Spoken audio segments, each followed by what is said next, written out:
Мен жаралым, дүйнөдө жашап жүрөм. Баскан жолум, каткырык, мазак, түмөн. Коомдун жутуп алгандай аң сезимин коемун, турса да артып күнөө. Келсе кокус, акыркы таң аткан күн, куу кекиртек себеби азаптардын, алма шактай сооп байлап мөмө бербес, кантип арам астына жаратканды. Жай намазга жаш төгүп ыйлай албай, ата энемдин бутун өп сыйлай албай, жакыр тарткан чөнтөгү жан дүйнөсү элим үчүн жан кейип туйлай албай, кантип арам астына жаратканды.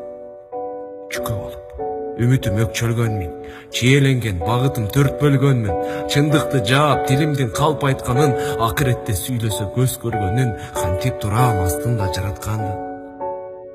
Баба жолун байыты угабасам, байкуш көрсөм жүзүмдү бурак ачам, кара курсак тогуна топук кылып, бир жетимдин башынан сылабасам, кантип турам астында жаратканды. Аскырыктан адашкан кайта албасам, ар ишиме мактанып айгайласам, көпүрөнү балалык куруп берген ичкен досту ичпе деп айта албасам, кантип турам астында жаратканды.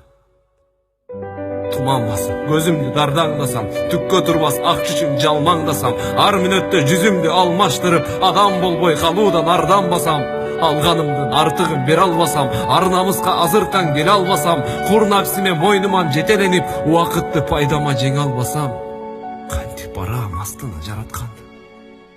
Жасалгандай таптаза тунук нурдан, гүл жыттанган кыз дүйнө кызыктырган, мээ айланып жүзүнөн өпкөн кезде мээримдүүнүн өзүн да унуттурган. Кеңкейемин өмүрдөн түргүткөнгө, эмне таптым түбөлүк түркүк жерде. Айткылачы, кайсыл кылган ишиме мактанайын, силер менен коштошуп күн бүткөндө. Айткылачы, кайсыл кылган ишиме мактанайын, силер менен коштошуп күн бүткөндө. Акбар Кубанычбеков, кантип арам.